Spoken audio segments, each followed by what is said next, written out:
যত আল্লাহ রাসূলের উপর দরুদ শরীফ পড়বে তত আল্লাহ আল্লাহ রাসূল এবং আল্লাহ ভালোবাসা অর্জন করতে পারবেন। সুবহানাল্লাহ।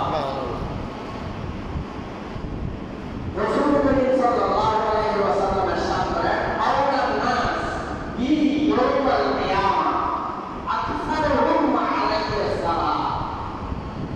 ওই ব্যক্তি আমার অতি নিকটে হবে, অতি নিকটবর্তী হবে কিয়ামতের দিন, যে আমার উপর বেশি বেশি দরুদ শরীফ পড়েছেন। সুবহানাল্লাহ।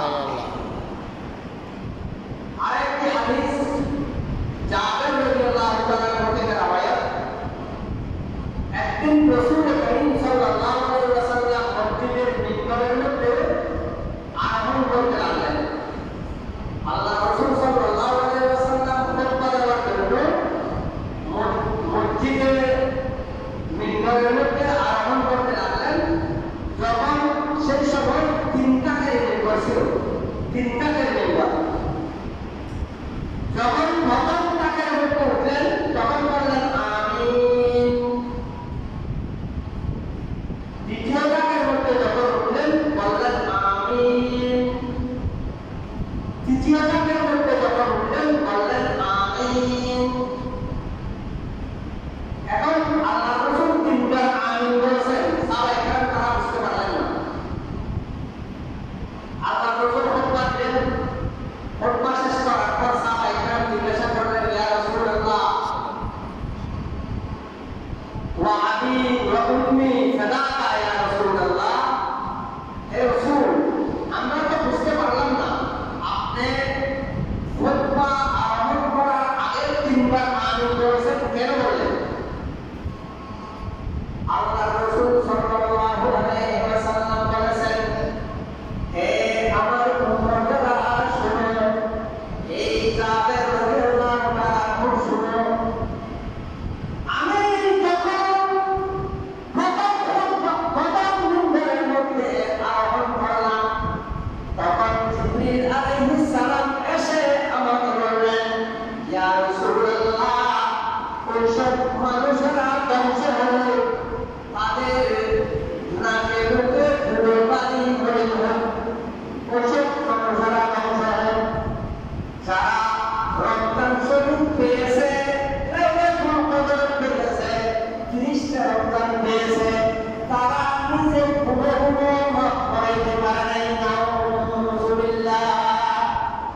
যারা রমজান শরীফ পেয়েছে, লাইলাতুল কদর পেয়েছে, তারা সারাক্ষণ জুয়া বেড়ামাজি অপকর্মের মধ্যে লিপ্ত ছিল, তারা তাদের গুনাহগুলো মাফ করাইতে পারে নাই।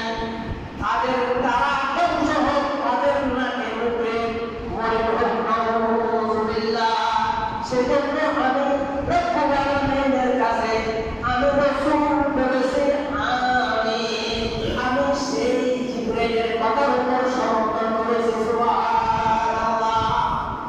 আচ্ছা ঠিক আছে, ইয়া রাসূলুল্লাহ, বুঝতে পারলাম। কারণ রমজান শরীফ এটা তো বড় রহমতের বিষয়।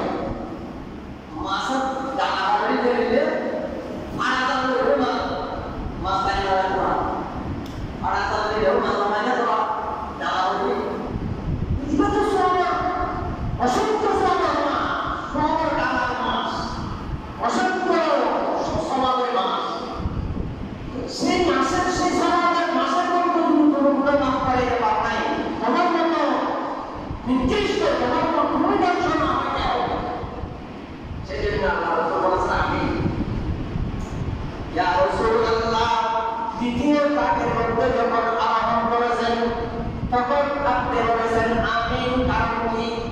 বললেন, শোনো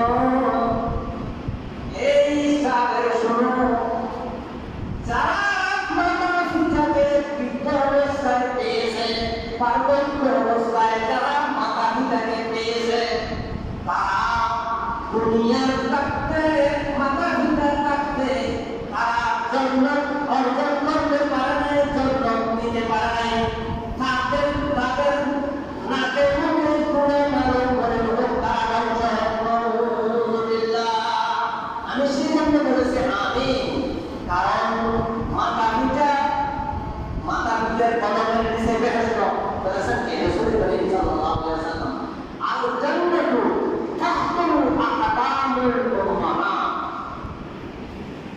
আল জান্নাতু তাহতুল আকদামুল উম্মাহাত মাতা পিতার কদমের নিচে ছেলে সন্তানের বেহেশত তোমার মাতা পিতাকে তুমি বার্ধক্য অবস্থায় পেয়েছো তুমি জান্নাত অর্জন করতে পারবে তোমার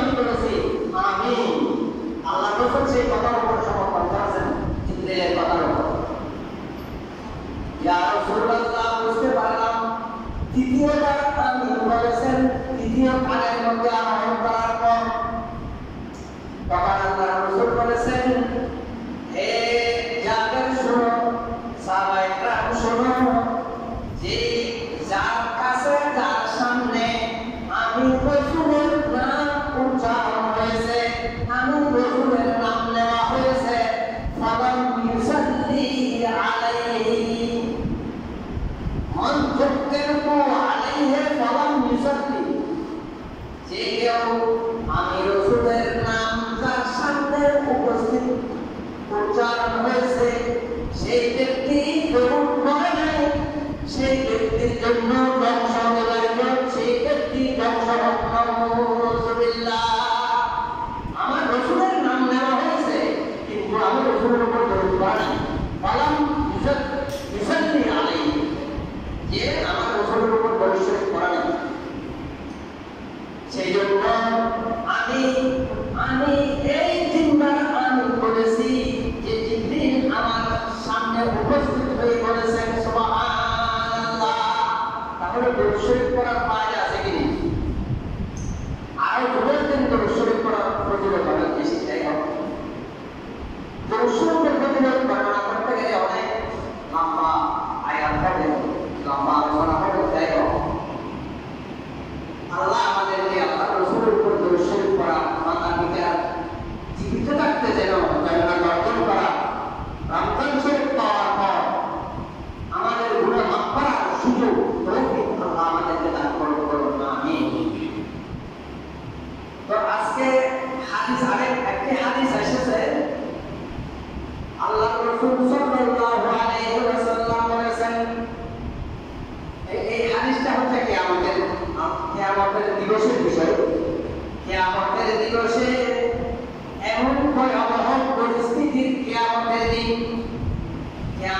দিন সেটা এমন পরিস্থিতির দিন এমন ভয়াবহ দিন সেই দিন মানুষেরা চিন্তায় মানুষেরা গরমে পারসূর্যের তাপ যাকে বলে মাথার উপর আসবে যেটা বলে যখন সূর্যের মাথার উপর আসবে সাবাউনা যারা এখানে হাদিসে এসেছে মাথার উপর যখন সূর্য আসবে ডানে সাঁতার করতে থাকবে মানুষ কারো কান গলা পর্যন্ত হবে কারো কান পর্যন্ত হবে আল্লাহ রাসূল সাল্লাল্লাহু আলাইহি ওয়াসাল্লাম কারো কান ফায়াকুতু ইলা আফওয়াহিন নাস মানুষের মুখ পর্যন্ত কান হবে ওয়া আযানিহিম কান পর্যন্ত কান হবে তবে মানুষ সাঁতার করতে থাকবে সেই কিয়ামতের দিন সেই কিয়ামতের দিনের পরিস্থিতি সম্পর্কে দুনিয়ার কাছে আমরা গর্জন করে নিতে হবে সুবহানাল্লাহ যাই হোক কিয়ামতের আলোচনা আমাকে একটু করতে হবে কারণ কিয়ামতের দিবসের আলোচনা সে একটা বৃহৎ একটা বড় আলোচনা যাই হোক হাদিসে এসেছে আমি হাদিসটা আপনাদেরকে বলছি আয়াতে করে আমরা আপনারা বুঝতে পারলাম যে প্রত্যেকটা জিনিস জানলাম প্রত্যেকটাই মৃত্যুর স্বাদ গ্রহণ করতে হবে কবরের মধ্যে যেতে হবে আরো দেখাই নেই কেউ জানতে পারবে না আর কিয়ামতের ভয়াবহ পরিস্থিতি রয়েছে সেগুলি আমাদের মাথায় রাখতে হবে